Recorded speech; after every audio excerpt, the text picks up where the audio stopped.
Today's topic is all about creating compelling characters. If you've got 5 minutes, I've got 5 tips to help you do just that.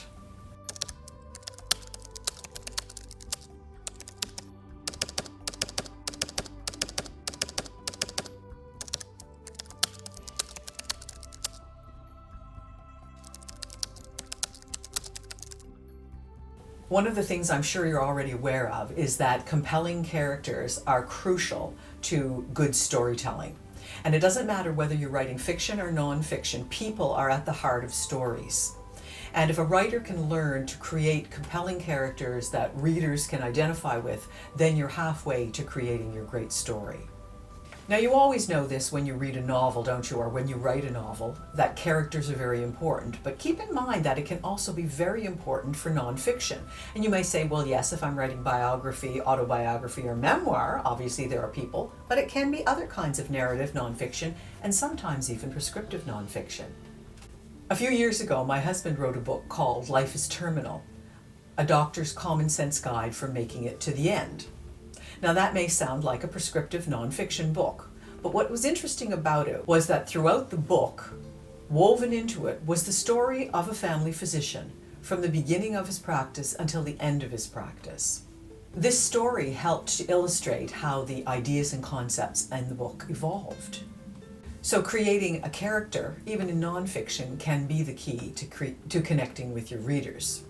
So I have 5 tips.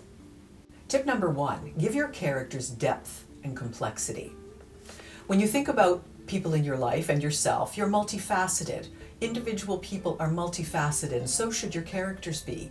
People often talk about 1 or 2-dimensional characters that lie flat on a page, and this is what they're talking about. They're talking about characters who don't have multi-dimensions. You do this is by avoiding stereotypes and cliches. You have to give your characters a mix of strengths and weaknesses, quirks, oddball things that are individual to them as people. You can show different sides of their personality through things like dialogue, through their inner thoughts, through their actions. Those are all the kinds of things that illustrate who this person is. It's not a matter of describing this person, it's a matter of showing this person to your reader through all of these things. An exercise that I've tried before and that you might find helpful is to write a backstory of a character through first-person point of view. You're not going to use this in your book. This is strictly backstory. This is strictly your character talking in your head and you writing it down on the page. Sometimes it can be helpful for you to get to know your character that way, but it also helps eventually when you're writing and trying to convey that character to the readers. Tip number 2, craft your characters to be relatable and human. The fact is that readers often connect with characters with whom they can empathize. Obviously, you don't know what exact kinds of things a reader will empathize with, but if your character doesn't have any redeeming qualities, it's going to be difficult for a reader to connect. Sometimes it might be important to show their vulnerabilities and struggles. That might be important for connecting. If your characters are in extraordinary circumstances, let them respond in ways that are authentic. Tip number 3, create a visual reality for your characters by incorporating memorable visuals and details. Clear descriptions to highlight certain characteristics about the visual aspect of your character, particularly if they're unusual kinds of things. But you want to be careful about providing too much detail. Sometimes it's important to leave some of that up to the imagination of your reader. Tip number 4, create characters that compellingly demonstrate their individual motivations and goals. Aren't that interesting if they don't have any goals or motivations?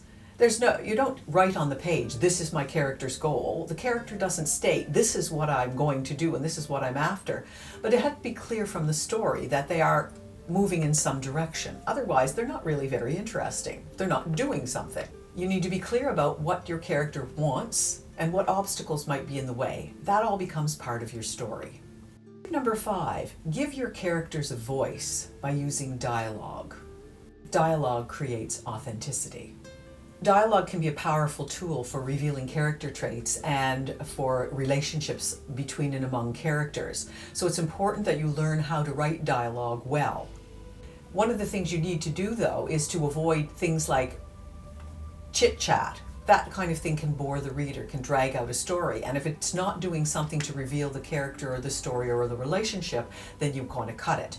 But giving the character a voice by making sure that the rhythm and the way they speak is the same all the time suggests that one character is different from another character.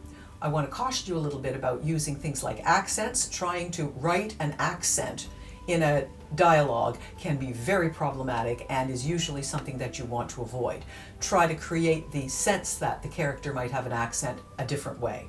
And you want to avoid exposition-heavy dialogue. In other words, characters should not be talking about things simply to tell people what's going on in the story. You want to avoid that. That doesn't help to create the character.